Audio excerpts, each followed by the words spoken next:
talking with people before the recording. So a little incentive to come on live, but let me see if, before I get to my slides here, then Lawrence says, we're talking a bit about the distinction of some people, and again, without a value judgment, because it can have pros and cons either way, but being more not knowing what other people are thinking, but thinking about it in the first place of what other people are thinking, or what other people's perspective might be. Such as if you put like the letter B on your forehead, if you say to do that, then if you put it from your perspective, or if some people realize to flip it around so that the other person would see the letter properly, looking at it. I'm going back to the music discussion. I'm not going to go back to the music discussion. But anyway, on this topic, I feel like, so Lawrence said, I feel like it gets in the way most of the time for me thinking about what other people's perspective might be, because he's going over how he might be coming across to other people. And John says, it's weird for me in business, my mind doesn't go over how I come across to other people, and I constantly direct things, but in romantic situations, I think about it a lot. Interesting. Yeah, it shows the different right frameworks, right? Where there's a certain, something's causing you to be more confident with a business thing. Is there a difference in past success with one or the other? I don't mean no success in one or the other, but is one of those significantly more successful than you, at least in your own estimation, than the other, John? Or is that not part of it? And while you're answering that, let me think here with Lawrence. So I'm just picturing it and identify with what you're saying to a good degree. Part of it, since that relates to fear, is thinking through if they are thinking things about you, like what you can do is think of any reasonable things that they might be thinking, like if there is a criticism, and if it's a genuinely correct criticism for some reason, like if you're not wearing pants, then you think of those things, and because it's genuinely reasonable and like quite reasonable that they would be judging you negatively, then take care of those things in advance. And then otherwise, if someone really has a problem with you, that in that case, it really is like their issue, right? And I'm not just saying that blanket, like, oh, if someone doesn't like you, it's their issue. Maybe it is an issue with you, but you try to figure those things out. And then there's also something with you. I've talked about using irrationality in your favor. And so what you want to do is have a category for things that you can't know one way or the other. And such as what someone else is going to be thinking of you, or how a particular endeavor is going to turn out in the future. You can, by the way, regarding either of those things, you can give a ballpark guess in a lot of cases. So I don't mean you can't know anything, but there's still some circle in which you can guess pretty accurately. And then there's a bunch of gray area.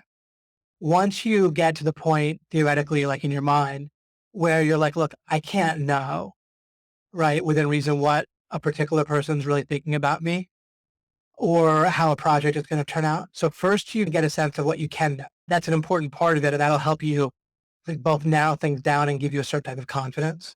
So you get a sense of what you can know. But then within what you can't, that's when you can get Tony Robbins on things, so to speak, and decide for yourself what the most effective belief is, right?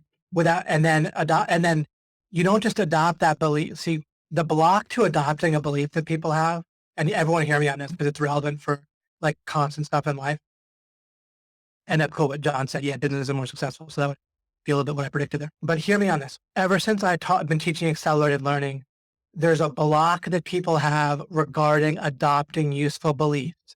And that is, I can almost say, of course, because you'd come up with it as you just like trying, is the sense that you're fooling yourself. So people are like, okay, so I have to convince myself that I'm going to get an A in the test, or I got to convince myself that people will like, or I have to convince myself, or I have to trick myself. They might even say it even more, or trick myself into thinking that I like studying, or that I want to do this work. And I have a different model that deals with that. I just gave it to you, but let me stress it.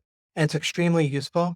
And I also referred to it at the end of my original fear video, which is in our free area from olgmachines.com/insider. And then you can navigate to my page that has the fear video. And that is, if you get used to being aware of and thinking about the distinction of taking inventory of what you really do know, which involves having the framework for having a good sense of how to know what you know and then what you don't. And those are, people don't usually think about that distinction. But as you start to develop a sense of what you really know and what you don't, then you can treat stuff that you don't and can't know differently, where there's literally no such thing as tricking yourself or fooling yourself because you understand more properly that you don't know. And again, like I'll give you some examples, like what a particular person's really thinking about. And even if you're not that good at like reading people, and being good at reading people is like way overrated by that, like way overrated out. Because why? Because it means it's that fast versus reliable and easy thing. You can have a good sense of what someone thinks about you over time by how they act over time. And there's just going to be natural things that'll come up where it'll help to reveal how they think about you. And so priding yourself on doing something really fast is generally counterproductive. And priding yourself on reading people fast is just a real pointless thing in my opinion. And when I hear people doing it or I see people that pride themselves on it, in many or all cases, they're actually just not that good at it, as far as I can tell. And they think they're. Anyhow, I gave you a sense of how you can't really know what someone else is thinking in a lot of cases, especially initially. So when you can't know something, that's when you can do like the magic blanket technique, like I talked about at the end of my fear video. You can't know, so it's up for grabs. You just get to pick what you want to believe. And as you get the first idea, the second idea flows. The first idea is what I mean by it's like getting that it's necessarily arbitrary from your point of view. Like you can't know. So what you can know, if you can't know what someone's thinking about you, you can know something related, which is what the best, most effective belief would be. And the most effective belief is not necessarily that they like you, because then that could be a problem, right? If you just believe that someone likes you prematurely, that could actually back. So what might be an effective belief? What I found to be extremely effective is that, and again, it's something that is almost get somewhere you can even know, so it's hardly believe, is like some percentage of people are going to like you. And I did this with dating. It was like magic.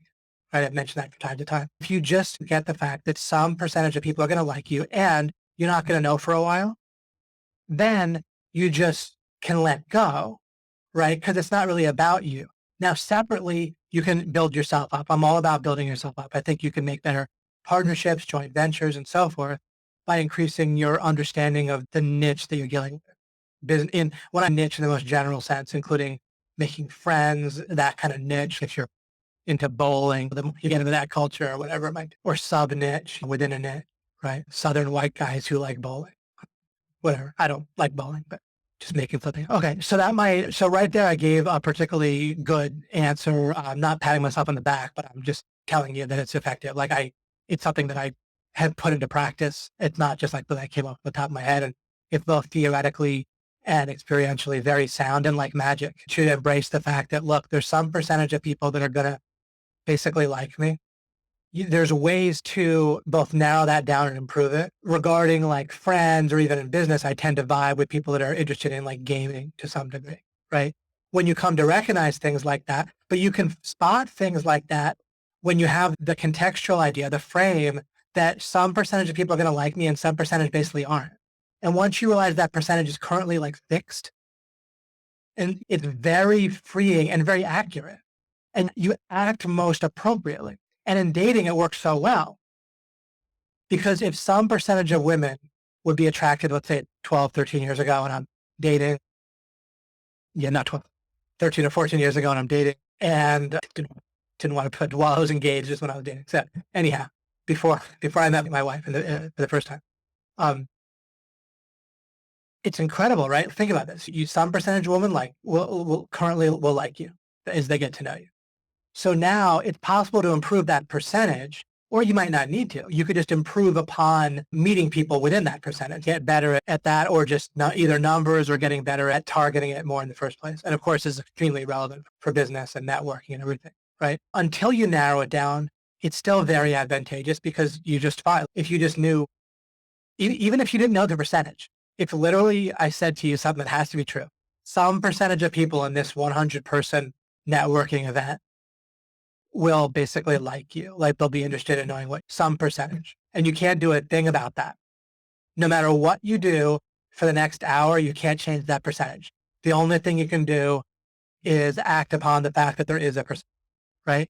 Ironically, no matter what that percentage was, except for maybe zero, right? If you really knew what it was, if you knew it was like 50%, or if you knew it was 100%, or if you knew it was 10%, you might act a little bit differently, right? You might try to get to people faster if it was a smaller percentage, but you can get a feel for that over some time.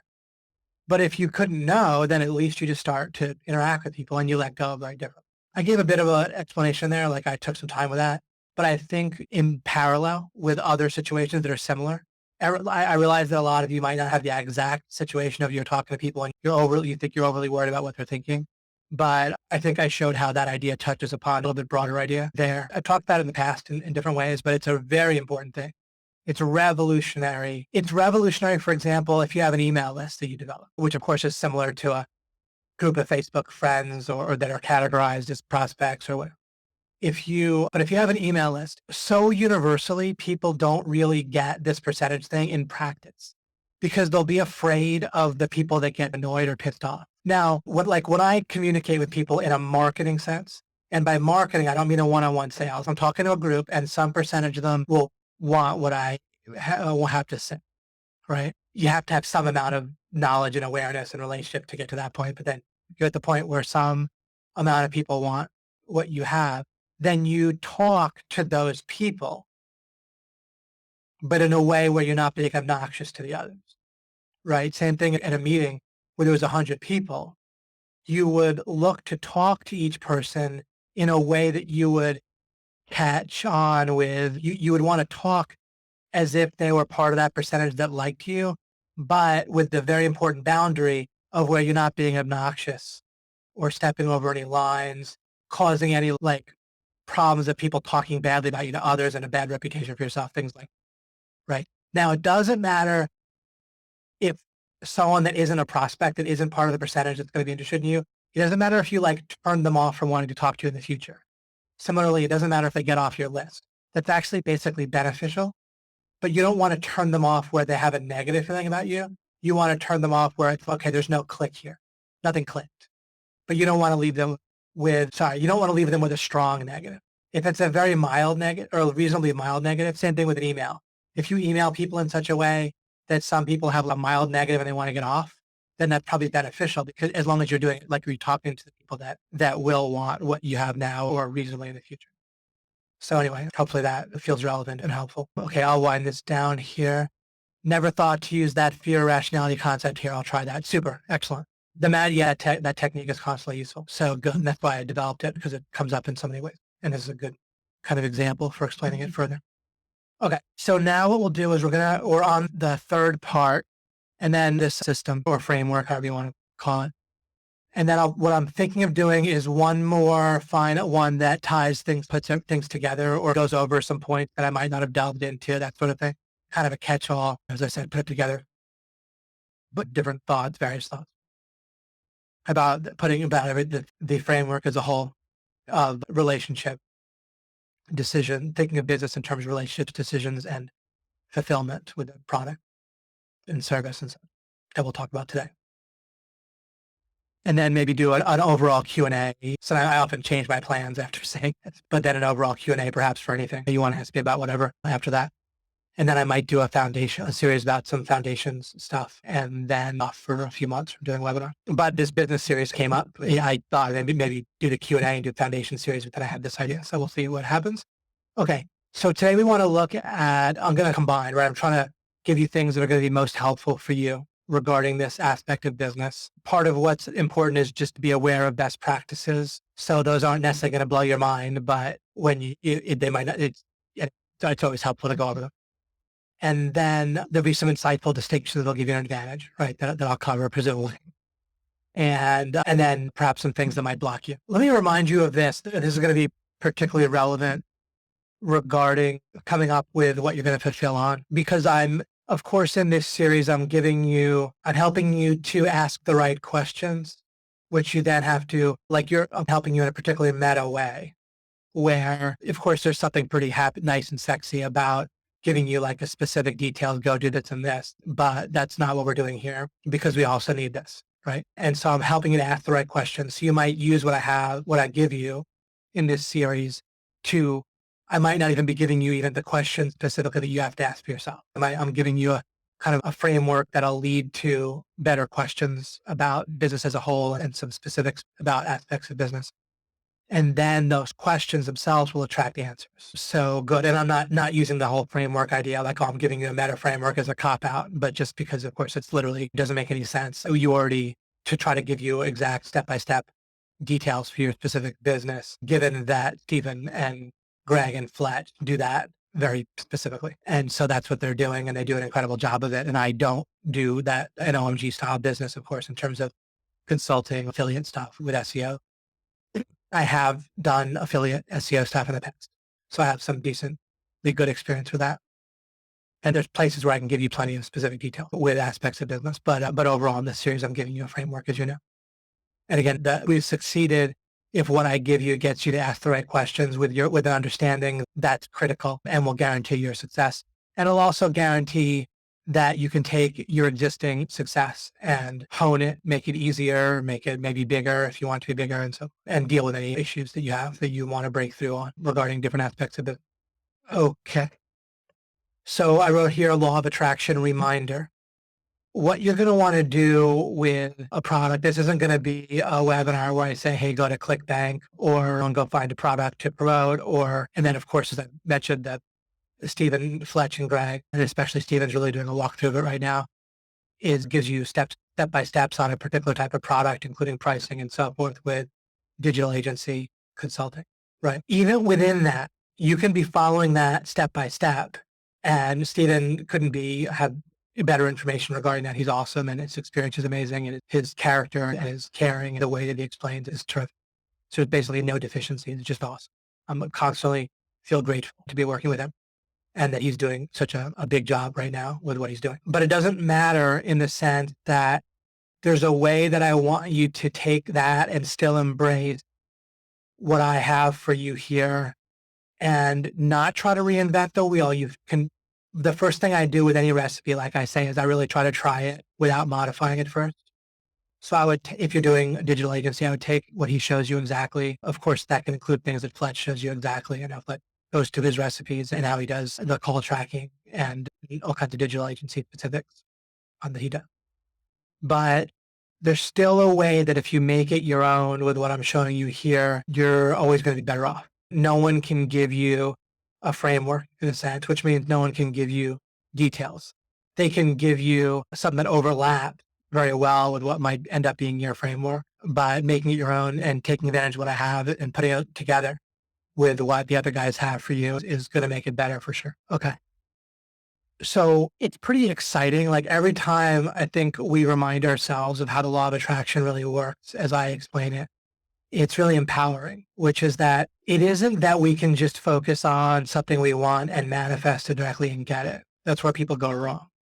What we do, that's where you're trying to go too fast and rush and overly shortcut things. And then people wonder what went wrong and where they zip from one thing to the next because they think that they should just manifest things right away and so they blame the environment. But it's their system that's off.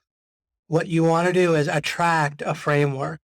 In other words, you want to attract, another way to put it is, like I said, you want to attract the right questions. And this is, again, particularly relevant when it comes to product, is for you to make your product your own, even if it's very much down the line of the OMG model. Then you want to attract the right questions to ask for yourself and for your kind of sub niche that you'll can make for yourself this way within doing this. And then understand that you don't try to attract answers directly. You instead try to attract the right questions. So you don't take for granted that you're already asking the right questions. What you want to do is take for granted that you want the right perspective, or you can even call it a framework, but a meta framework to ask the right questions about product, including adding to your product, honing it, making it better, and so forth. And you can do the same thing to how you present it for decision-making and relationships, but we're focused on the product here. I'm going to be calling it fulfillment, but I use product for clarity, just so you have a sense of what I'm talking about. But yeah, if you ever catch yourself kind of skipping over the idea of making sure that you're asking the right questions, or if you feel like if you just have a bunch of questions that's not good, that you're just feel like unsatisfied, right? You want to feel a certain type of satisfaction with asking the right questions and not assuming that you're already asking the right questions. Their first satisfaction is feeling you're in a place or have a perspective like I'm giving you now. That'll help you ask the right and then you'll come up with good questions and you don't want to feel a closure from that, like you're done. Because then you still want the questions to attract answers, right? So if you feel closure, then there's no attraction. You're violating or working against the law of attraction. So you want to feel like a desire for the answers, but not like something is wrong that you haven't already gotten the answer, right? Kind of enjoy feeling hungry, enjoy eating, and then enjoy feeling hungry again, and eating some more, and like a virtuous cycle of asking questions and getting answers. And you can reach a point with your product and your fulfillment and so forth where there's a different bottleneck in your business, and that's fine if you're over a threshold, but you'll still come back to this virtuous cycle. Presumably you won't break other bottlenecks, maybe with relationships and with helping with decisions and sales and stuff, and then come back and continue the virtuous cycle of improving your product or adjusting your product to a changing market, including market sophistication, right? Where they've heard certain stuff before, or whatever, and where you're not afraid of the market changing. As a matter of fact, just like with Google changes, when you have the right meta process, change to your advantage instead of being something to get frustrated by or to fear. And so I admit that we all don't want massive change all the time either.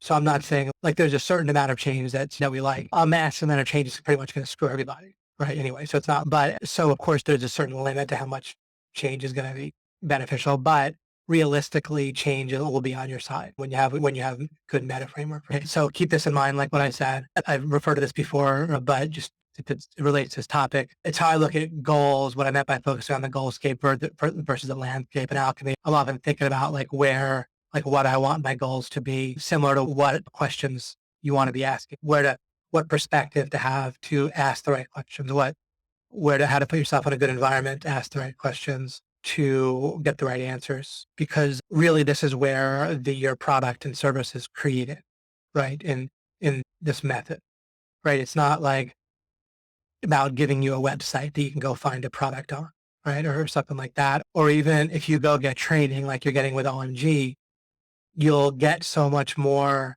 profit, like literal dollars, right, out of our training if you combine it with this method and perspective. All right. So I'm going to be calling this part like or representing it. It's not just about a word, but representing it is fulfillment, right?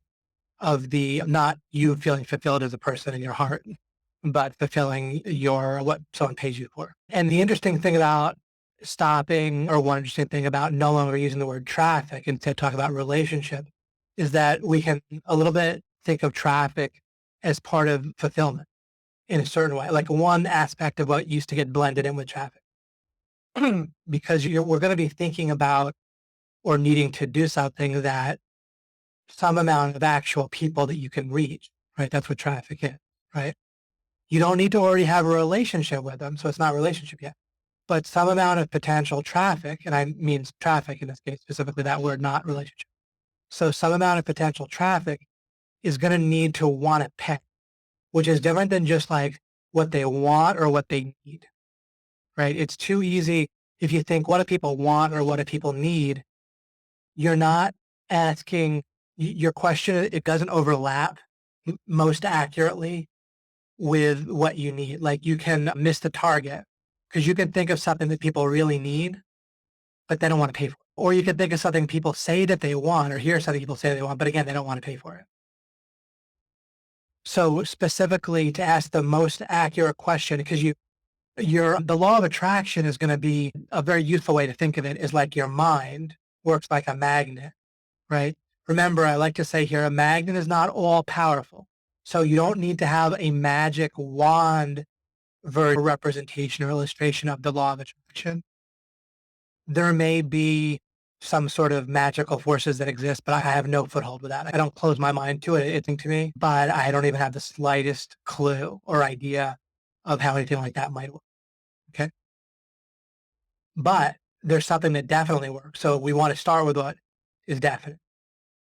What definitely works is that our mind can function like a magnet, right? Now, if there's no iron filings in the environment, it doesn't matter if you have a magnet, you're not going to get iron filings. Or if there's iron filings, but there's a much stronger magnet somewhere else, then they might be drawn to that. But a magnet is what a magnet is, right? It pulls, and if your magnet is put in a place, in an environment where there's a decent amount of iron filings and it has a decent amount of strength, then you're going to get iron filings, right?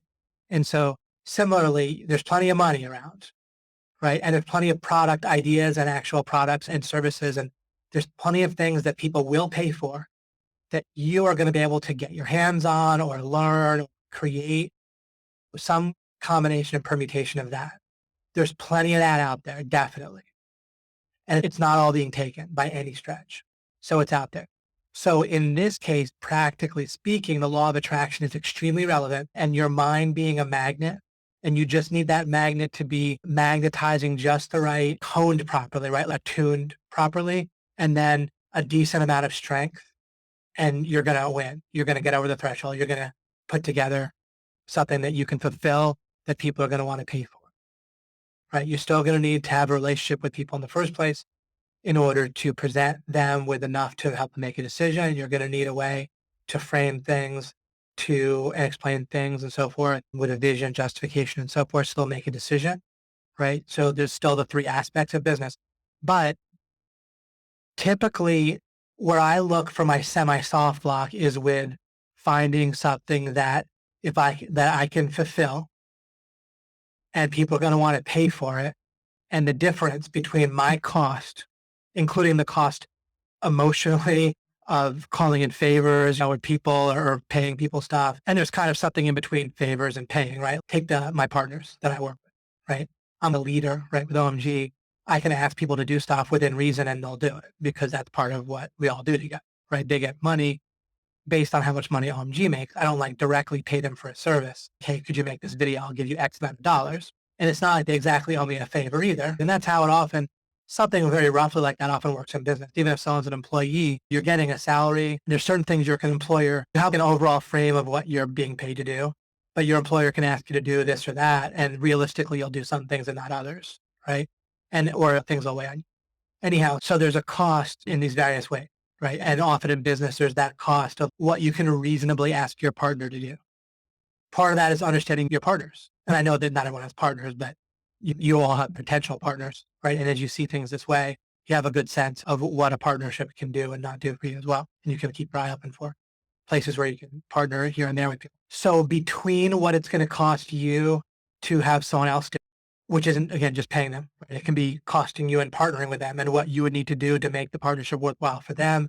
And then what they would do that helps you put together a product and all that, right? So all that taken into account and looking for, and a lot of it's creating, right? You might not even know the partner yet, or you might know them, but not have realized that if you looked at them in this way and drew something out of them, and drew understanding out of them for yourself, that you might already know the person, but lack the understanding that you guys can put together a product together.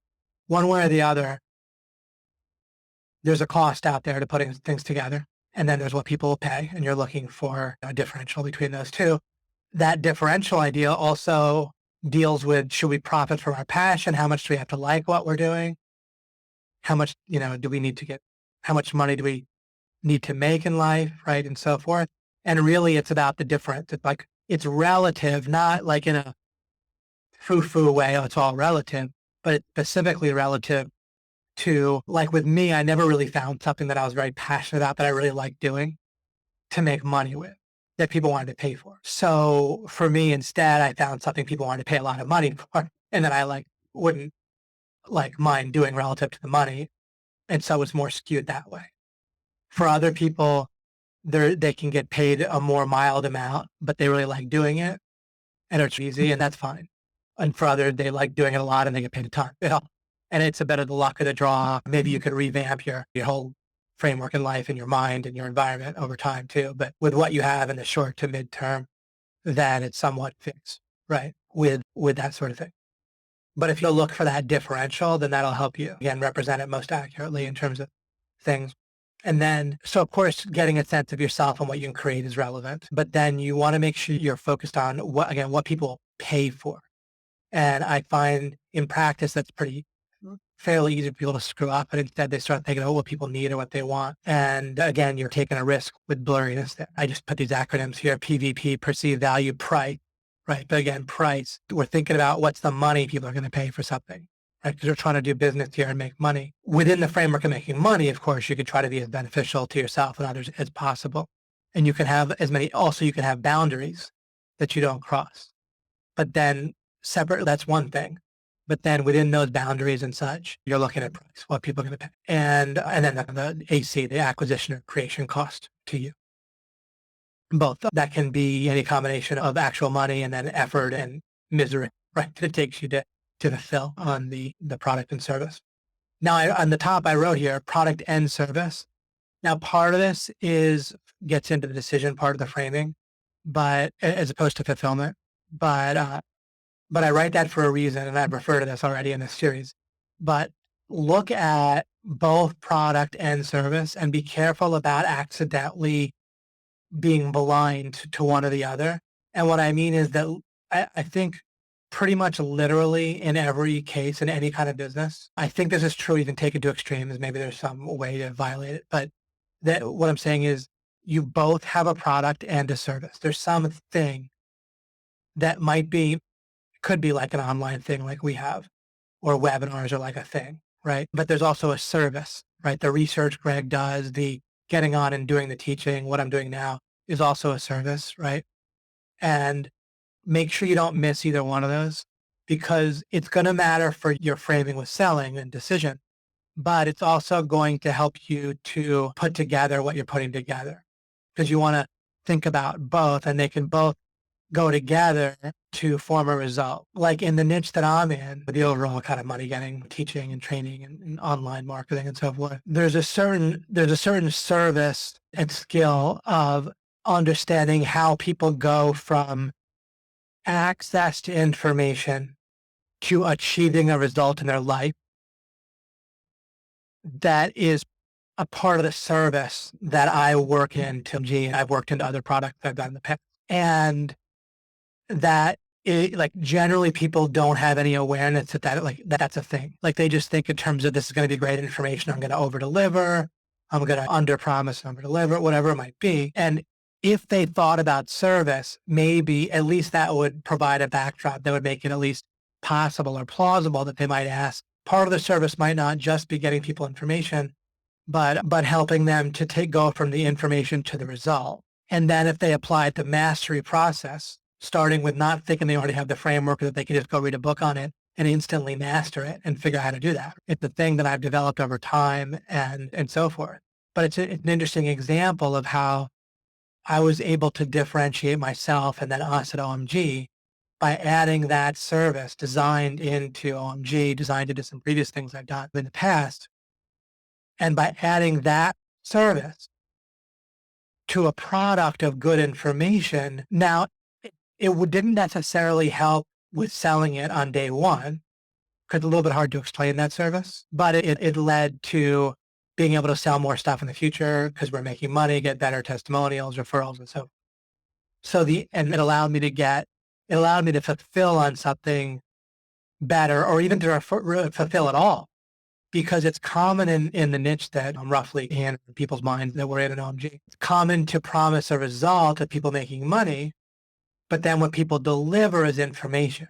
And the information is basically valid in a lot of cases. It's not like an out and out scam in many cases, like with people's products about making money online marketing and so forth.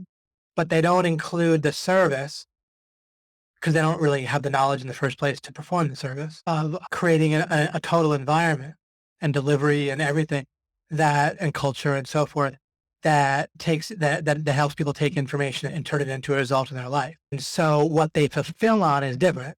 What they're fulfilling on is information that's like them talking about how they think you can make money with some system. It's generally going to be a sanitized, inherently changed version, an idealized sort of version of what kind of partly what they think you want to hear.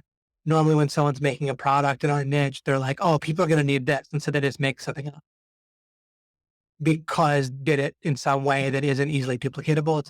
And they're not they don't think of it that way. They're like, wait, when I'm teaching this, people are going to need to get clients, let's say. But let's say the person that's teaching SEO didn't really get clients or they just got one and it went big or they did affiliate marketing. but then I'm not saying this exact thing has happened in someone's product, but I'm just illustrating what I mean. But it's incredibly common throughout the years when I've guided people to even making like a module on OMG or something. They might start sometimes by saying, oh, but then people are going to need to know this. And I'll be like, have you done that? They're like, no, not exactly, but I can find the answer. And I'm like, well, now let's stick to teaching what you know, and then just tell them you don't know that, like you haven't done that. And like, you don't need to be all things to all people. Sure, people want to buy a complete system, but that's because it's a myth that people have in their head, right? It's like a unicorn. There's no such thing as a complete business system that actually works for people, right? Any attempts at doing that are basically, again, like a sanitized, one size doesn't fit really any, or one size fits 1% type of answer. So I explain all that to give you a sense of a hidden service that I could find. Let me give you a totally different example. There is a Mexican restaurant near me, and there's a guy who owns it. He actually owns a couple of restaurants, but he used to live in California, and he's a great guy, very conscientious. You can tell immediately talking to him. He's a smart kind of guy that's with it. And he made a detailing business, a car detailing business, right? That kind of makes cars look nicer, like usually high-end cars. That was quite successful, and he's fairly wealthy. I don't think he's like a multimillionaire, but I think he probably on the order of hundreds of thousands of dollars worth. Business might be worth a couple of million if he sold it. I don't know, in that rough range. He succeeded with that, and then he moved out here. He's married, and he's just doing some restaurants. But so he overall has a smart business mind. And he was saying that I was there after lunch hour, but he was saying it was slammed at rush hour and at lunch hour, really busy that day. It was like a Tuesday. And I'm getting to a point here, just giving you some context. And I asked him whether he preferred it that way or whether it was a little bit over what he would have liked. He said he was fine with it. And I asked him also about the people, his employees, like how they were.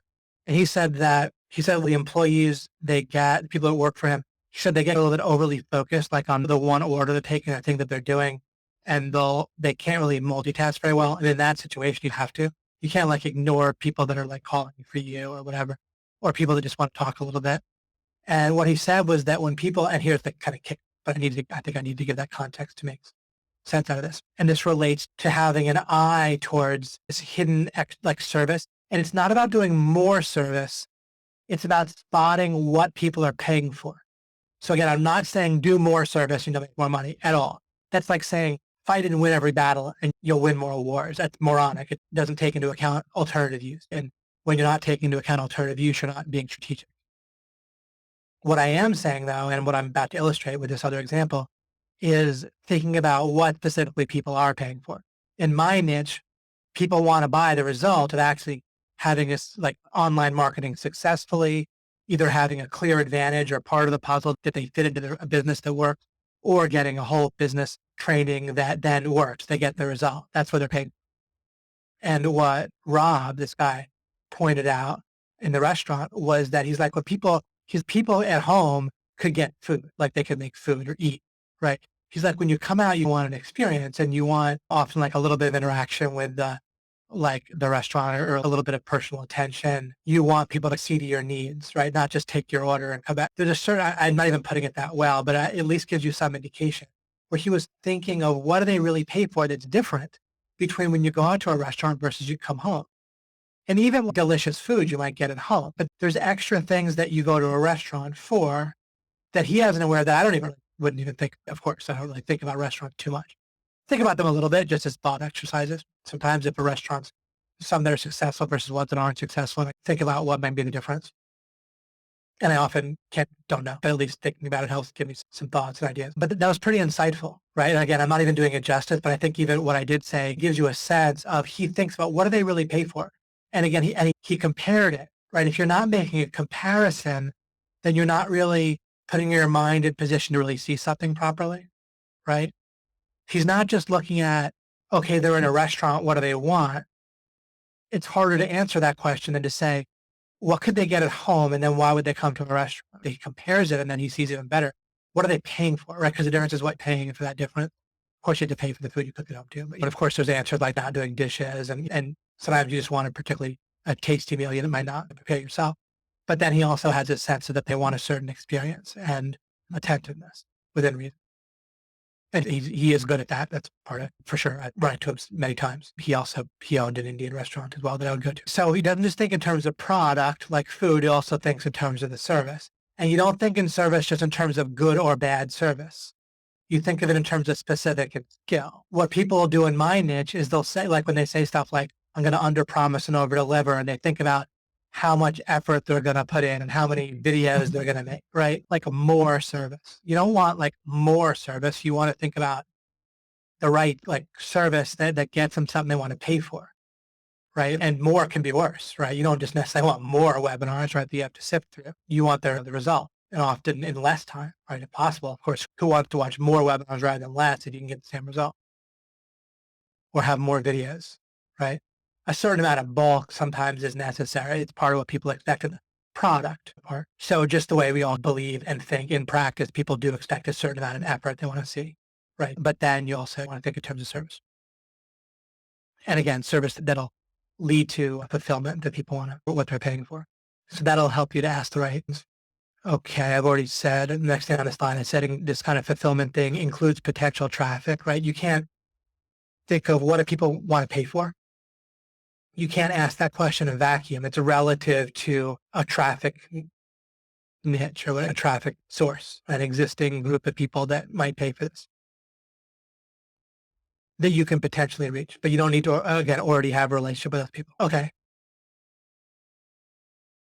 Then I wrote here, and this is just a note I had from before. It belongs a little bit more like indecision, but you can at least keep it in mind. I wrote that you want to, when you're selling, you're going to be selling a vision that actualizes the result. Like you're not selling the result, but and I covered this last time. Even just those words, you can think about what I might mean by that, and it should be enough. I don't need to get into it right now. And then you justify it with talking about the product and the service. So the result, if you look at product plus service equals result, then you are trying to, when you're talking to people and selling, you're going to be setting up like a context and scenario, not just a scenario there about when they need life insurance, but the part of the context is how they categorize you, how they categorize themselves, right? Like I've talked in the past about how some could be categorized themselves as an Asian or as an Asian woman can currently be categorized themselves as an Asian or a woman and not necessarily both. Right? They might not be, that area of the brain might not be lit up, right? Either one of them. And depending on how they categorize themselves, they'll perform differently in experimentally, which is, so the result needs to potentially be, again, it's not what you're selling directly or and this is a little bit is putting everything together rather than, but at least I'm just giving you a sense of that. Okay. Then I wrote how price can fill itself in with the LOI, the law of implication question answering method. The law of implication question answering method is, I don't have a visual representation of this right here, but if you think of drawing a circle in the middle of the piece of paper, and that circle represents your kind of final answer, in this case, the price of your product. And then the way you answer is you start by, you can think of it as little footholds or points. You start by, and you don't have to do this with a piece of paper, but especially at first, it helps to do it with an actual piece of paper. If you do it a few times with a piece of paper, your mind might do it more automatically without a piece of paper, or you might always use a piece of paper. Totally good. But then you start to just take note of what you do know. And you're not trying to come up with what you know that's closest to the center. You're just trying to think about what you know. Obviously with pricing, it can be what people might pay for similarly priced things.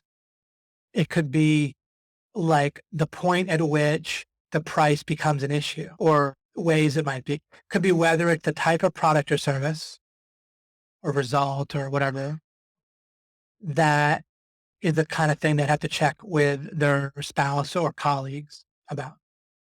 That's going to affect price. Because sometimes there's certain psychological price points, like under $50 for a lot of people, they don't feel like they have to ask their spouse. Over $50, regardless of what it is, they might feel like they have to ask.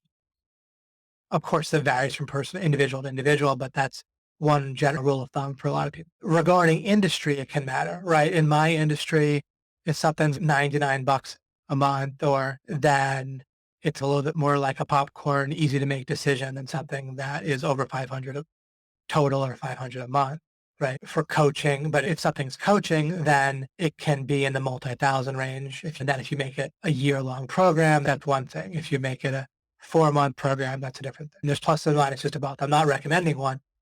But you write these things down, right? You write down details about the program, things that you can ask questions. How long should it be? If it's the kind of thing that's length go on for, is it a total fee? Or it can be, remember, you can do a certain amount that let's say you would charge monthly. You could charge yearly or vice versa, right? Something that sometimes would be there's probably a fair amount of pricing that is unique, that started uniquely with stuff that I've done in our industry and that other people have copied it. And some people haven't even copied perhaps, but how with director's cut, it's not a subscription. It's not a month by month thing. It's a year, but then people can decide year by year. It's also not infinite. So it's neither infinite nor monthly, but it's a monthly pricing, but you commit to a year at a time. There's reasons for that from your point of view, my point of view, because I think also of what's the nature of what we do. What director's cut isn't really a monthly, which is ongoing. It's basically our NHB, our main coaching program for the years after you buy it the first time. That's basically what director. Right. So continuing after the first year, the nature of what we do at OMG, and I'm telling you this as an example of the types of things I think about when it comes to pricing. So you can gives you types of questions you can ask that you might not realize, is that we might not do anything that's a major drop or like a package drop, and a drop like drop the ball, but like a drop of good stuff for a couple months, because naturally Greg and Joe could be working on an awesome over the shoulder series that they're doing, and they actually are right now. Right. But it might not be ready for a few months. Right. So for a few months, they might be doing awesome stuff, but there's nothing for you guys to get for a little while. Right. Or Greg might be doing ongoing research, but there's no big breakthrough. But then all of a sudden there is a big breakthrough. And so it's more, there's waves that happen. Right. And they're unpredictable. And so the month by month thing doesn't really suit that very well. And also because I don't want people thinking that way. I don't want people asking the question, did I get my $199 worth this month? I want them asking, did I get my 2,000 worth this year? The answer to that tends to be overwhelmingly yes. But if it's a month by month, then it would also, of course, be yes. But there'd be months where I'd rather people look at it as the whole year, not because we're lazy or drop the ball or we're bad, just it's naturally how our program works, right? Some months they might say, my God, I got my entire fee for the year is totally worth it for this month. We hear that plenty. But then other months, again, I'd rather they not ask that question, because maybe 1 in 10 people or even 5 in 10 people would say, for this month, probably, maybe it really was. I can't think of anything in specific that was worth totally that money. But so that's the kind of thing I think about, is not just what the total price is, but how to structure the pricing. And by being aware of the various factors and having a sense of what it's like being the customer too, right? Remember, our brains by default think associatively, which means nearness, right? So you want the near, like when they pay, to match up pretty well with when they're going to see results, ideally. Using good sales techniques and good framing, you can certainly overcome that. You might need to for various reasons. Plenty of times people can get a deposit on something, or you can get them to pay more upfront sometimes. But you got to be wary, because you do that might feel good for you, and it might work just fine, by the way, in plenty of business models. But if the result is going to come a lot later and they're paying early a lot, then you're going to be dealing with that asymmetry some way or another for some amount of time. Or of course you can make up for it by putting together Facebook ads, which give you an initial pop, but then really become a drag later. It's really hard to keep up a Facebook campaign. That's why they tricked a lot of people last year. Not tricked like illegally or unethically exactly. It was a big fad last year. Make money with Facebook ads. Of course, they might not put it that way, but make money with e-commerce, but it was powered by Facebook. But they work really well. But then you run out of people that live in Norway and want fountain pens, or live anywhere and want fountain pens, because there's not like a lot of new people joining Facebook saying, I'm crazy about fountain pens or koala bear necklaces or whatever. Right. And so you burn through all the people that are niched out and that Facebook knows wants your product, and then it doesn't work as well anymore. But anyhow, and by the way, but if you had a product like that, then if you were doing that service and only that service, like Facebook had, then you try to think of your pricing that, right? Like you might want more money up front, because you're also going to deliver more up front, because a business you do Facebook ads for is going to get a lot of their return fast, but then they're not going to get much return in the future. Often the campaign will peter out, which goes really well, however, with SEO, right? Because SEO is a bit the opposite. And we'll be developing that more, and Stephen will show how he has been, and then we'll continue to show how he does that stuff. And some others might as well. So with pricing, I think it's accurate to say that pricing is one of the things that I have to be good at, right? I try not to think that I'm good at everything or claim that I'm good at things that I'm not. But with pricing, it's pretty clear at this point that I'm good at coming up with pricing. That doesn't mean perfect, but I pretty much just constantly get it pretty well. And after someone looks at the way that I structured my pricing and why, it looks pretty smart to them. So I want to convey that model to you. Stephen was awesome. He gave you his exact pricing menu and why. That was terrific. So he gave you the details with his thing. But this kind of gets you to think about it overall and how I overall do it. Of course, I can't do it for something that I'm not immersed in with anything with sales, and pricing kind of touches on the sales and decision making thing. You have to be aware of the culture and the temperature of your market. But anyway, use that process where you don't just try to think of a price by, like, metaphorically or actually speaking. What people normally do to answer questions is people think they should have the framework, and they feel like they feel a question, they want that answer right away. So I'll ask people, they'll do what they call thinking about it, but that mainly means consulting their mind and feeling like they want to get an answer from their mind. And then they'll be taking a shower, an answer will pop to mind from their subconscious, and they'll feel good about it. They'll get their mind will associate it with like good feelings and confident that they're right, and they'll feel like they got the answer. So they're trying to like fill that circle in right away.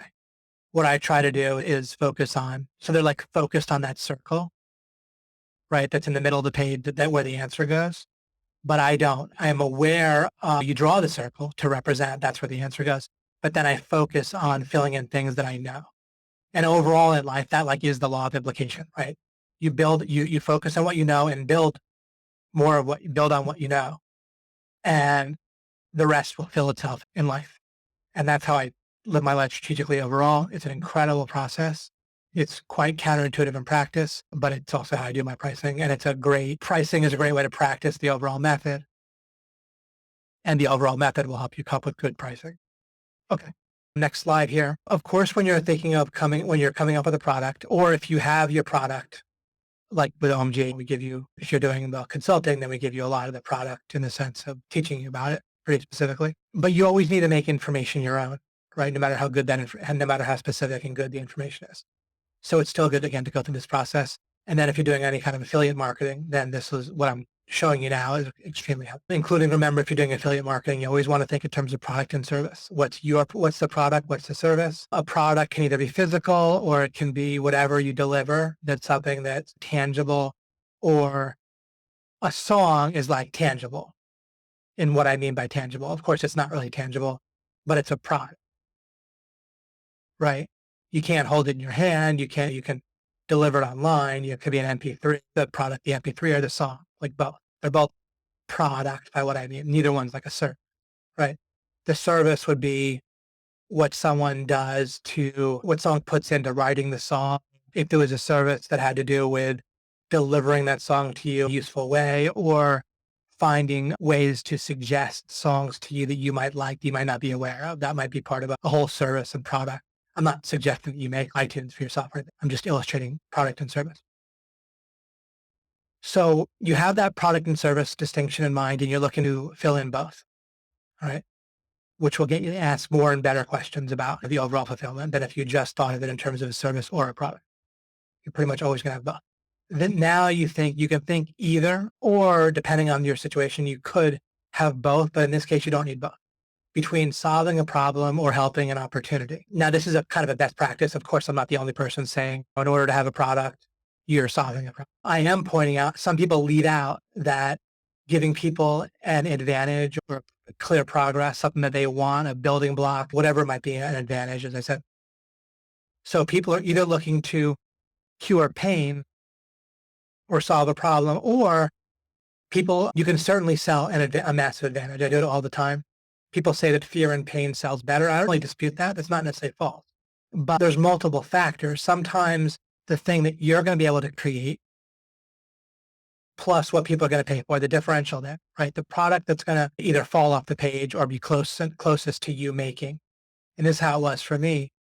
I more have in life done things that give people an advantage rather than curing pain for people. Now, of course, with what we sell at OMG, you can frame it in terms of solving a problem. Hey, I want to make some money. I don't know how, or I've bought other courses that haven't really worked for me. And so I want one that's really good that has a lot of success story and testimonial support. And I like the people that are presenting it and so forth. So again, that's an example of kind of hitting both, but we tend to focus on the advantage thing, right?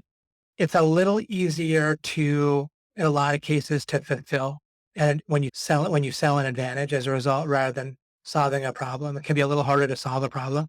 For example, if you're getting people traffic, if you are able to successfully sell, we're going to improve your business. We're going to give you an advantage that nobody else in your market, in your local market, is going to have the advantage of having us on your side, helping you grow your business with our local digital agency. And here's why we're a massive advantage and you're giving them a vision of why you're a uniquely massive, great advantage that they're going to have that other people are not going to have. And even selling my individual webinar, I'll often frame it in terms of, look, you're going to have an advantage if you get on this webinar and you have what I have to say, that if you make this information your own, get these distinctions that I'm giving you and they get worked into your mind, then you're going to forever have an advantage that other people are not going to have. You're going to have distinctions that are never going to occur to most of the other people that you're dealing with, right? Or that might try to be doing the similar service or product as you. I'm saying I frame it in terms of an advantage of. So either one or both is appropriate. Either one or both can work. You don't have to totally force either one. I would guess that framing it in terms of both would be ideal to some degree. But you only have so much attention span that you have when people talking to you. So if you spend so long explaining how you're both solving a problem for them and helping the opportunity, you might run out of attention span. So you might have to pick one, right, and make your best case. I don't like to make weak link cases. I don't think like giving 3 reasons why you should buy my product or service or make a decision. I don't think giving 3 reasons is better than 2 if the third reason is reasonably weak, right? Or if for any reason they're ready to buy after the first 2. Often you just need one reason. People just need to want to believe something, right? And then you just need one reason and they'll believe it. Okay. So you're thinking in terms of solving and helping as an example. And I say, sure, that's useful. But I want to remind you, don't leave out the what do people want to pay for. Don't just look for problems that need to be solved. And don't just look for advantages people need. Look for specifically what do people want to pay for. And remember, you're also taking into account what can you reasonably create. Now, you might need to start by developing a kind of meta process or platform where you are building for yourself potential to create products. OMG does this with you and for you, where you are learning a lot that can potentially be valuable, that people potentially want to pay for, and you put it together for yourself into something people want to pay for. I took an obvious example of doing that, but you can be getting to know people that are a bit on your level business-wise, but that also can have valuable parts of the puzzle, but not just getting to know them, but getting to know your own strengths and weaknesses as relating to product fulfillment, to what it takes to end business and the business overall with relationship, decision, and fulfillment. The more you get a sense of what you're good with, partially build yourself up because then you'll be able to partner with people that have built themselves higher too, realistically, and you'll attract higher level people. And there's definitely a level of seriousness and expertise, experience, performance that people perform at, right? This is not like in my head or it's not elitist. What I'm saying, there's a different level. But you gotta have a sense of where you're at. I use you can probably picture, at least I don't know if you haven't played games like this at all, but you could probably imagine a first level character of some sort that then fights monsters that are like first level or second level and then gains experience points and gains levels or something like that, where you're leveling up and you start at first level. When you're first level, the shortcut is not to hang out with a bunch of 16th or 20th level or 50th level characters generally. And it's certainly not to just go out trying to fight 20th level monsters or even 5th level monsters and get more experience points because you just get slaughtered typically, right? You can progress just fine and get to 50th level or whatever by fighting monsters at your level, maybe a little above, or maybe a little below, right? Can be more efficient too. But basically on average at your level, and then you'll progress. As you are a good steward to where you're at, right? And make the kind of money that is reasonable for where you're at, then you'll progress just fine, right? You'll build up and you'll be able to attract and work with better partners, or the person you're working with be leveling up with you, either way, right? But what I'm talking about overall here is building your framework, your context, your platform, your foundation that'll give you more ability to make product. When I first started as an entrepreneur, I didn't know where to start, like with product. There was just nothing there, right? And so then you're just trying to buy into a money-making system, or Amway looks really good, but they have all these products that you can buy and sell and get people to be distributors for it, and you all buy. But the trouble with Amway or something is that the products aren't differentiated. So you have to make up for everything with relationship and decision, right? With the sales and relationship and sales type of stuff. That's tough, right? That's why I said I like to have my semi-soft block with product is the first place I look. Right. I put myself in a position. What that means is where if I'm competent with relationship stuff, with business, including just partnering with someone who does that, like when I partner with Mike, and if I'm competent with the sales decision process, but I don't have to win with that. Like I've already won with product. I have something people want to pay for, and there's a market for it that exists. And they want to pay for it. And I'll get to some nuances here in a moment, the rest of this slide. Then you just have to be competent with relationship and traffic rather than win it.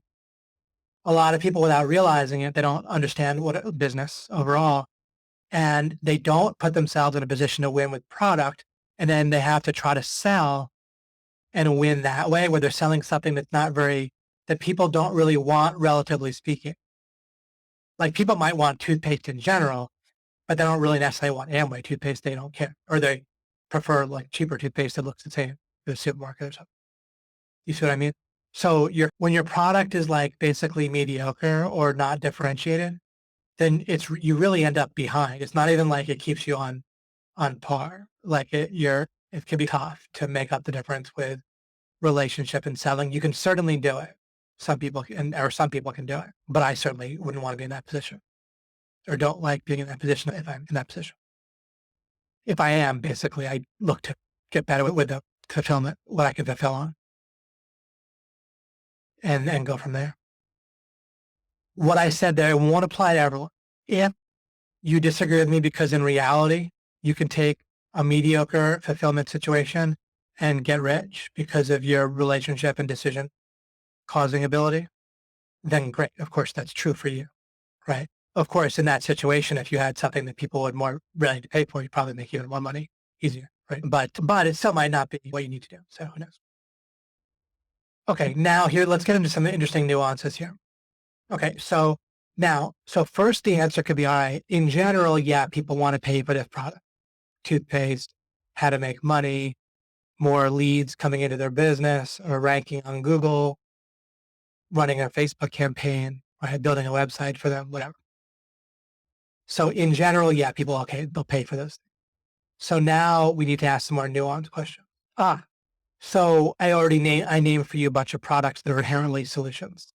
But sometimes people would want to pay for a potential result, but you just can't get them that. Like this money getting niche, right? Not everyone, but a lot of people want to pay money for the result of a program that A through Z tells them, gives them an exact system that they go and they make money in 60 days or 30 days or overnight, right? Or a done for you thing that's going to make you money, right? But that result doesn't exist. So people might sell that, but there's no such fulfillment for it. So you're not just spotting things that people would pay for, but you of course need to spot things where you're going to be able to fulfill. And in one sense, that's obvious, but if I didn't point it out, it's an easy trap to get caught up in at first without realizing it. So you're not just like looking for, oh, wow, people would pay a lot for this. Oh, because in practice, people just violate this all the time. They're like, oh man, if someone came up with such and such a thing, then people would pay for that. People would pay so much money, they'd get rich. Right? But that's not a very helpful thought unless you can fulfill upon it. And even if you could theoretically fulfill on upon it, you have to think about actually fulfilling upon it. People start making software and realize it's harder to make than they thought, right? And it involves customer service, ongoing, right? And so, or you can sell a number one ranking on Google, but that may or may not be realistic to fulfill upon, depending on who you are in your situation. In some cases, it might be realistic, but I'm just to give a sense of what I mean. So you're not just looking for what people would pay for, but again, you're looking for something you can make that'll fulfill that. I just want to point that out. Next. Okay. Is there, now you're going to probably like these even more, the next few questions. Is there an issue with trust or competence of the vendors? So here's what I mean here. So you notice something that people will pay for that you can perhaps either learn to do for them, like a service mostly. Still want to include some kind of product that they feel like they can hold on to. By the way, now that I say that, so let's say you're a digital agency. You might make a little membership area when they sign on with you and they become your customer. An example of combining product with service is a place like, okay, you're my customer now. Here's what you get. Now you say, of course, you get me working on ranking your website, and that's going to lead to leads. But you also get this right away. You're going to get your login or your URL for, I have some videos that orient you. I have every week or 2 weeks or a month, you're going to get a report of some sort from me. You see what I mean? That's product of what I mean. And you see how it's smarter to combine product with service and how you can accidentally leave that out. And it's much better to combine them both. It feels much more like something people want to pay for. And there's two parts of someone paying. There's whether they'll write the check in the first place, and then there's whether they have buyer's remorse soon afterwards. So when I say what they want to pay for, think about both what they're going to write a check for, so to speak, and what they're not going to have remorse for a few days later. I'm not even talking about whether they're going to be happy in 6 months. That's a third thing. But there's that buyer's remorse after a few days. And if you combine product and service in a clear way, right? So they realize the effort that it takes you and what you're doing. They're getting hours, they're getting expertise. It doesn't have to be only effort. With some things, it's effort you do now. In other cases, it's effort you put in learning it in the first place, right? So I could say I spent 3 hours preparing for the webinar, but also this is based on 20 years of experience. And both of those are relevant to your, what you feel like it's worth. It's not like you're thinking in terms of dollars for this webinar, but you sometimes like, whether you have a general sense of, yeah, that was valuable. Of course, the information itself, right? And whether you liked what you heard on the webinar, but it matters. It's part of your subconscious calculation. Both the effort that I'm going to put in as an SEO digital agency person, the work you're going to do after they sign on with you, but also the preparation and the experience that you're coming to the table with. Both of those are very relevant in terms of service. And then also when you give them a product, all that's going to really contribute to that buyer's remorse, which again, I'm talking about a few days after or like a few hours or days after they buy or when they first talk to someone else about what they purchased. A lot easier to explain to someone else what they purchased too if there's a product and a service. And if the service is effort now and effort in the past in preparation. There might be some nuances with product. It might be something now and something in the future, but you could think about that, which probably be pretty obvious as you think about it. All right. So now you've discovered something that you can potentially fulfill upon that people want to pay for. Now you're going to ask them additional questions to tweak the product and think about whether you want to go forward with it and to tweak this will also affect how you describe it in the framing, but it'll also affect how you put it together. Is there an issue with the trust or competence of existing vendors? In my niche, yes. In your niche, if you're a digital marketing agency, currently, yes. In 10 years, maybe it'll be less of an issue. When it comes to restaurants, I know none of us are probably going into the restaurant business, but just to illustrate what I mean, not as much. Certainly, you can go to a restaurant and be disappointed in the food. But there's probably other like we don't, some people might disagree with me, but in my experience, for me, at least in my life, and there's probably plenty of people like me, I don't go to restaurants and get disappointed a lot, right? It's not like the money getting niche where it's common, like you'll get a lot of agreement if you say a lot of products are crap. If I say most restaurants are crap, it's not really a thing that someone might agree with me in the moment, like socially, but it's not really the kind of thing that people say, right? I presume. unless you disagree. I'm just trying to come up with examples that are probably illustrate different things on the spectrum of competence with vendors, like with getting internet service these days, or even phone connectivity. Long distance doesn't really work that well, but I don't know. There was a time when connectivity was relevant to who you sign on for as a vendor, AT&T or Sprint or whoever. Now that might be less of an issue. It might be more about other types of ways that plans are structured or data plans or whatever, more about how much you're inconvenienced or how much you have to pay extra for downloading stuff when you're out.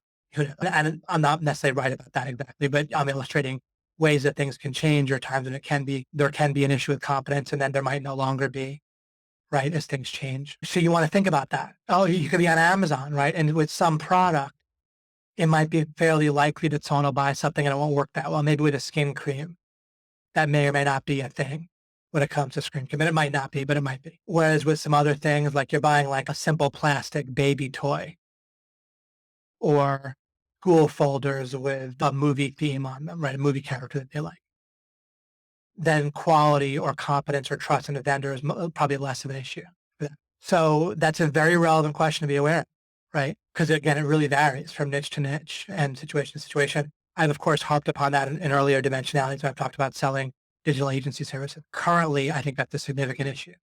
And so then it becomes very important to um, give off trust signals for real, like and real ones, not just what you think is a trust signal, but figure out what they really are in your prospect's mind and to be competent. Right, because if you are, there's a lot of opportunity for referrals often in a niche like that. Although I'm in a niche like that, and you don't really get referrals to OMG. It's not structured that way, right? An information product line, it's not really like that. But in my case, testimonials are big, right? And they really help a little bit similar there.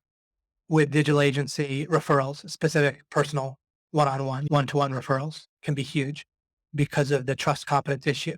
Again, if there's a situation where trust and competence is not really the issue, then referrals might not be as relevant, or referrals might be more based on relationship. Real estate agents, right?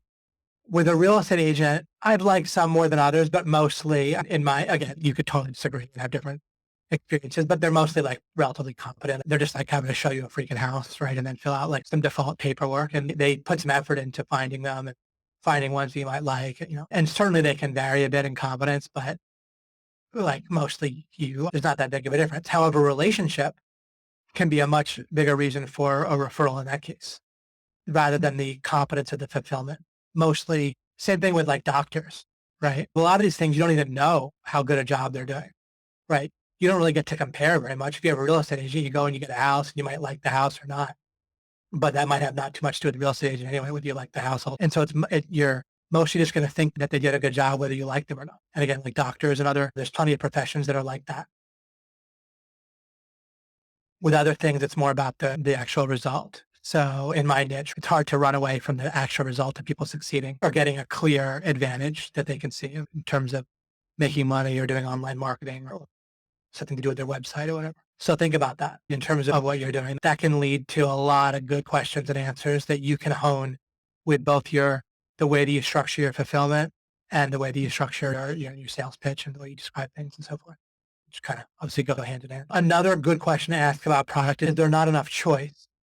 So in some cases, there can be competence isn't so much the issue, but there's not a lot of alternatives.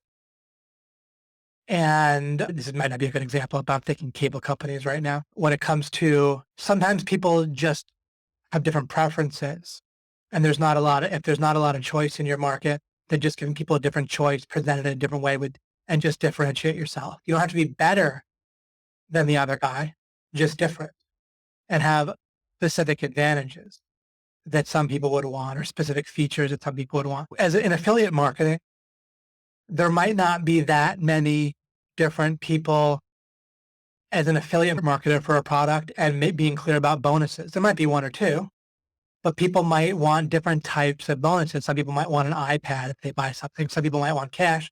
Some people might want an information product, or they might want hand holding, some kind of individual consulting service with that product that they're buying or something, right? Or they might just want you to describe it really well and look objective when you're doing it, or show them a few different products that they might choose from, whereas other people might be just trying to push one product.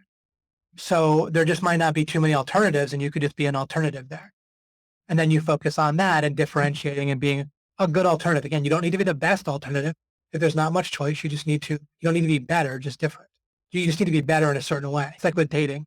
You don't try to be better than every other guy or girl. It's silly and counterproductive. But it is good to be differentiated in some way and have your own certain strength. If there is enough choice to customers a good example of what I'm about to say is sometimes women will get into a situation where they buy books about attracting men or getting men to marry them, right? There's a certain audience for those kind of books or information products like ebooks and so forth, just because I know some people that do that niche. And there's a certain price point under $50, let's say, where they'll mostly buy more, right? And at the greatest extreme, like fiction books or mystery books, right? Or this way, right? I don't want to read one mystery book and be done. Or I don't want to just find the best mystery book and read it over and over. Even if there's a bunch of choice and confidence isn't the issue, just in some markets, people want to buy more. To some degree, that can be true with traffic, right? Like you can be aware of the potential of saying, look, you're talking to a business or someone who has a business. Look, I can get you leads. And also, especially with Fletch's call tracking and with Joe's cost per action, where you're selling leads, this suits that type of thing, where people might want more leads if they can get it at usually this is going to be a reasonably low price. Now, they might pay a lot overall, but like a low price per individual item. So they might spend a lot with you on leads, and you don't have to undercut.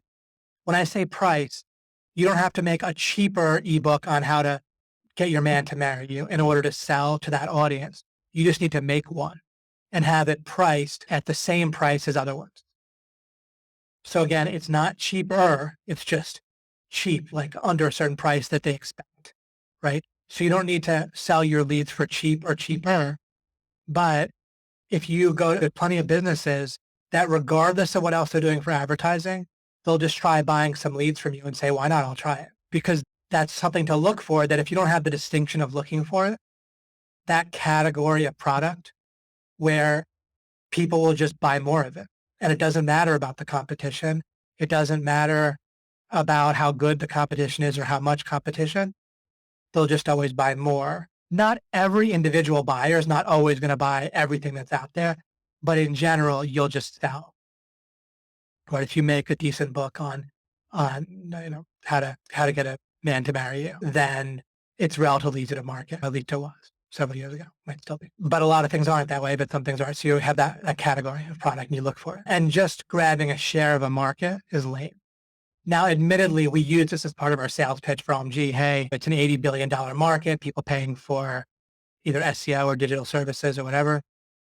Grab your share, right? I unapologetically use that at whatever it takes to get people that are a good fit for OMG and OMG. That's a decent part of the sales, right? That way they feel like it's not a scarce thing they have to compete for. But when you're planning a business and your product, you don't really want to be thinking of how big is the market overall and I want to grab a piece of it. That's pointless. I mean, that's wrong. It's just an irrelevant question. It's not really going to help you one way or the other to think about that. Like grabbing a piece of a big pie, it's not really relevant. And these other questions are much more relevant. Okay, let me put this on the screen for you and I will take a break for a moment and be back. Okay, we'll wrap up in about 15 minutes here probably. Now, there's a category here of, this is a bit implicit what I was saying, but there's stuff that people maybe would be glad that they paid for after they got the result, but they don't necessarily want to pay for it. They don't feel like they want to pay for it to begin with. Then you're going to have to find a good frame and convert basically decision sales mechanism. And then you're going to have to, if you're in that situation, you're in the ball game. I don't prefer to be in that position, but you're in the ball game where you're not really going to hurt yourself with your fulfillment, your product, service, and result and so forth, but you're not helping yourself either.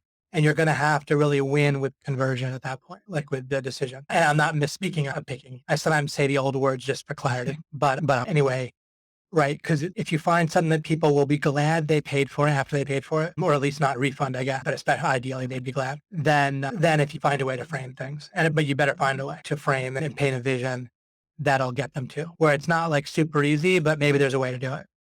And then you're fine. In that case, if you're fine, like in a sense, some things are in the category of it's pretty easy to imagine. You just kind of have to describe it reasonably. Like it's relatively easy to explain it so that people want to pay for it. With other things, it's going to be pretty tricky to find just the right kind of funnel or sales progression and vision and so forth to sell it. But that if you do, the product or service end up going into that category of what people do want to pay for. It's just trickier to find. But it's not like hard. It's not hard forever. I don't like things that are like you're swimming upstream in an ongoing way.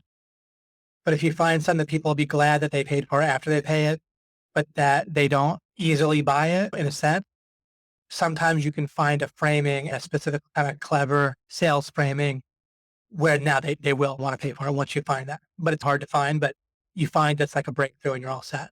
So of course there's that category. And it's a valid category of how to put together the pieces of your business where you do that. Okay. I wrote here, imagine you're your customer and you pay for what you fulfill. Okay, so now you're thinking about, you have a sense of what your product might be. You're thinking it through. I'm giving you a bit more perspective on asking the right questions to hone things well for yourself. So you have some idea of what your fulfillment's going to be. Now you stop and you make sure you look at things from their perspective. You're your customer and pay for what you fulfill. What is ideal? Now we're going to need to be careful here. And often once your business is up and running and you're making money and so forth, your customers are going to think of all sorts of things you could do better. But just keep in mind strategy, which is, like I said earlier, just because if you fought a battle and won it and would be better off, that doesn't mean you should fight that battle. Because there's an alternative cost to fighting that battle versus some other battle. In other words, you're not trying to make an idealized product in the sense of not taking alternative use things into account, right? Like for OMG, I don't try to think of every possible thing that would make customers happier and be all things to all people, all customers. What I do, it's the threshold thing again, right? You're trying to get over the threshold. At the same time, you want what people pay, and you want them to be happy they paid both immediately after with buyer's remorse and then significantly later in the long term, right? With like referral type stuff and future buys from you, other products or the same product on an ongoing basis.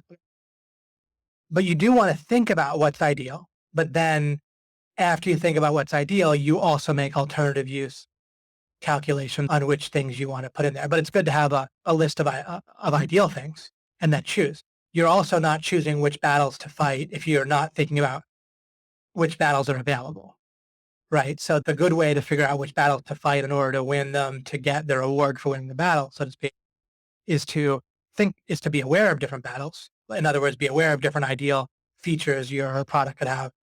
And then you think about which ones will be important for them paying, which ones will be important for them getting the results that they want. There's certain things that OMGers sometimes suggest or complain, not so much these days, but anyway, a little bit, where the neither would affect them buying nor would affect them getting the result of making money. And ideally, I would like everything ideal, but you still have to pick and choose what I focus on, like anybody. But remember, think about what's ideal. It's very easy. Let me point this out. Let me ask you this. What's 124 times 7? Now, once you do the math, you know the answer. But I haven't done the math, but it would have to be 700 plus 24 times 4 would be 800 minus 4. So it's 20 plus, maybe it's 864. Maybe it's not. But anyhow, the point is that, did you know that before you did the math? No. But that's implicitly people violate that principle all the time. They're like, oh yeah, I knew that.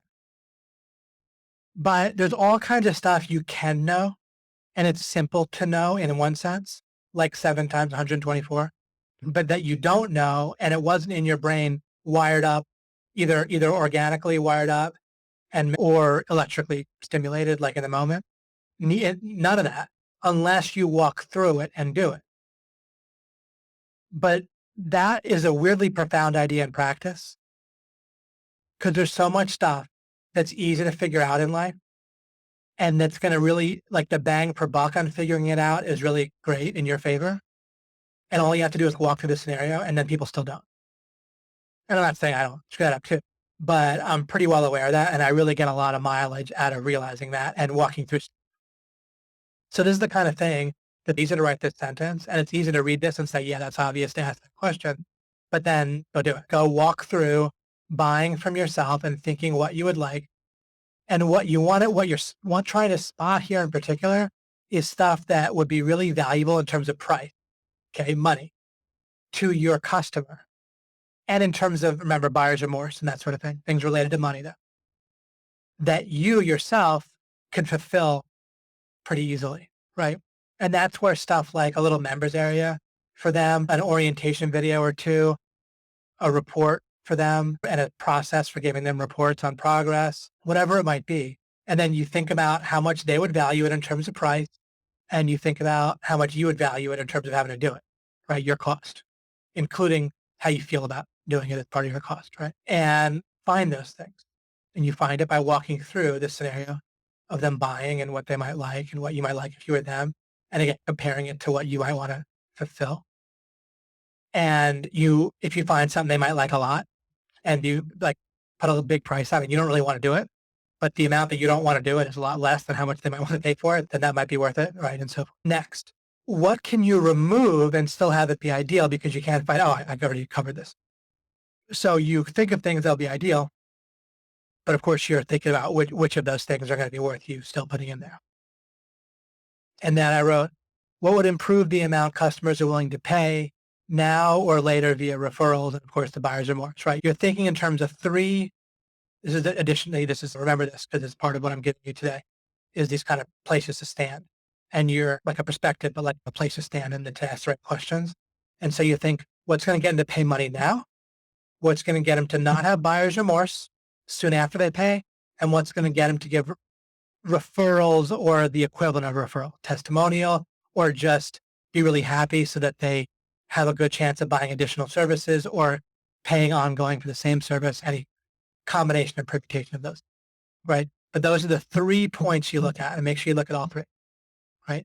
Pay now, remorse, and future. And then you're looking like this great question to ask. And again, it's obvious once you have the right perspective and thinking about what questions you should ask, but what would improve the amount the customers are willing to pay or improve their buyer's remorse or improve their ongoing payments and referrals and testimonial. And cards on your birthday with smiley face and text messages that are nice and stuff. But by my overall point here, remember, is by walking through this scenario, it's like you're doing the math that even though you could have done, the math isn't done unless you do it. And when you do it, it's going to be like math. You'll come up with stuff that is going to be pretty obvious once you think of it, but you wouldn't have if you don't walk through the scenario. So that kind of wraps up what I have for you today about fulfillment. And I'll look to try to both put things together and cover any points that I didn't delve into in any of the 3 things next week. I'll take a look at the discussion group. I'll refresh here and then we'll wrap up. I'm not going to go too long, I don't think, this time with the discussion, but that also might build up some creative tension for about 2 weeks from now. Start thinking about questions about anything to ask me. Hey everyone, lots of highs that I missed. Shema said, I just re-listened to Alchemy 3 on goal flexibility, hearing it with new understanding. And now I'm eager to identify my goals that no longer serve me and release and let go. Still need to figure out the goal identification progress, but eager to explore. Super. So a nice plug for Alchemy number 3. And some other references to stuff we talked about in the beginning. My mind's a little bit full here. I've been talking for 2 hours. Faith says, I was talking to a guy in the plane today and sharing with him about product relationship decision. Oh, cool. Thank you. The framework we're going through right now. It is a very powerful way to think about business. I appreciate that, Faith. Thank you. And a great way for you to process for yourself, of course, is talking about it, as you're well aware, I'm sure. Talk about it to whoever, including people next to you on the plane. That's terrific. I'm glad it wasn't like Airplane. You guys see Airplane where the guy's talking about his life and the woman's, or the people sitting next to him keep committing suicide out of boredom. Mike said, I had a lengthy phone call today with Travis Causey and Joshua Fairhurst, and I was struck at how they had given themselves a real distinct look and feel Oh, good. I'm getting you a lot of what I'm doing today, or everything was getting you to ask certain questions about product and service that they're simple, right? And they'll fairly rapidly lead to little distinctions and sub niches and things you can do that'll add up to a nice difference in price, less buyer's remorse, and a great and ongoing profitable situation. Okay. And Mike says, so they've created a real distinct look and feel by digging into their offer in two ways. One, in specializing on three strong niches of like businesses that they serve. The other is creating a working environment for themselves and their employees that's very vitalizing. And you see how they've taken OMG and they've made it their own. And of course, lots of you have done that in your own ways, and you can do it even more though. The more you do that, the better off we all are. We'll learn from you. You'll be a great testimonial for us and you'll be doing great and it's all nice. And of course, I like seeing you succeed at this point very much, just inherently. Building they've rented, how they're also getting back about half of their rent by renting out smart office space for locals, and excellent. And that adds energy to their work setting. Super. Excellent, Mike. Even networks and so forth. Very cool, and cool suggestions there too, specific suggestions. Yep. The replay will be up soon.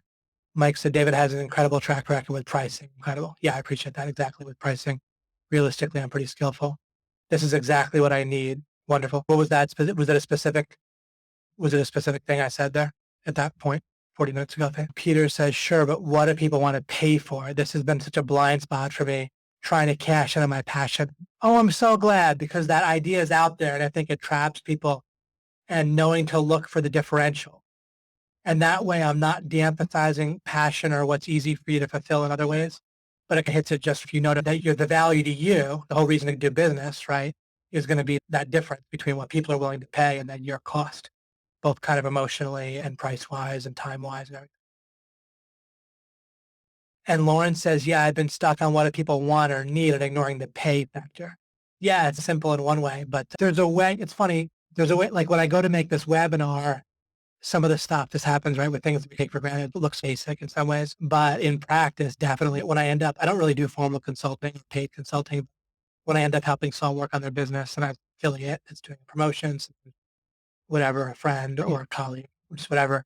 But the stuff I just talked about with product, like I really have a framework for honing in on product and vision that goes along with it, with the both the decision and the product part. I mostly outsource relationship to other people. Of course, I'm likable once you get to know me, and I understand on my webinars, I have a following and people like me in that way, but I don't really go out and do relationship building. I don't fool myself into thinking that I understand relationships and how they work in a certain way, but a lot of the doing of it, a lot of it's showing up, and I don't show up all that much as an introvert or whatever. But anyhow, when I do consulting by just spontaneously, I don't do it as a thing for money, but there's a way that it's like easy for me. Like I clearly have a framework and an experience and knowledge about this that if, as long as we draw it out of me, there's a lot there that when I say I have it, as opposed like in distinction from people even that have been doing this sort of thing or whatever, or that they do fine in business, but there's something about the way that I look at these questions and stuff. And it's not just brainstorming either. Like it gets to conclusion pretty fast too, like workable action steps. Great. Make sure we got everything here, and then we will finish up. Exactly. You're very welcome. Megan, she's very helpful insights for each aspect of the offer and questions to ask. Fantastic. You're very welcome. Lauren says, it's funny. I'm always reminded by you and even myself sometimes that mastery involves more than just absorbing new information. Absolutely. Amen. Hallelujah. Because you literally can't absorb without the framework. Like gaining information means attaching it to an existing framework in one sense. So there's no such thing as actually absorbing is even a bad representation in the first place. It's more like the information gets stuck in a bit of a sticky spot. You have to make that spot open and sticky first, or a magnet, and then it attracts the information. In other words, reading a book or going through a course does not lead to mastery. Correct. Of course, it can be part of the process.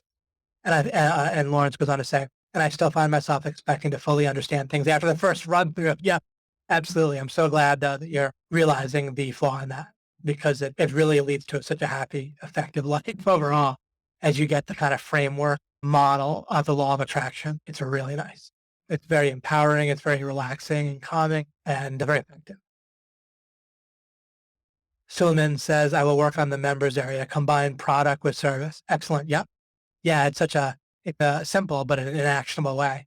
But yeah, I really like the product and service insight. I didn't have that distinction. It's a fairly recent distinction. For me, I think I did it intuitively to a decent degree, but realizing it makes me do it more specifically and then be able to explain it to you guys better.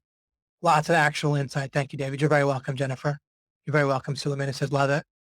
And super. All right. It looks like it was a very nice webinar for you guys, which I am glad for you guys. I'm glad for myself, I suppose. And have a wonderful rest of your week. And I'll see you next week. And I think it'll be a nice webinar next week. I'm not sure exactly what I'll say. I'll be thinking about it during the week. Although I have a number of things built up that I wanted to add in about these various things and want to put together. So I think it'll be profitable. Maybe not, might not seem overly sexy up front where it's putting things together that we've talked about, but there should be a number of new insights. And I think a lot of you guys aren't worried about that. You just like to get on our webinars and you really make progress. Great. Awesome, guys. I'll talk to you all soon.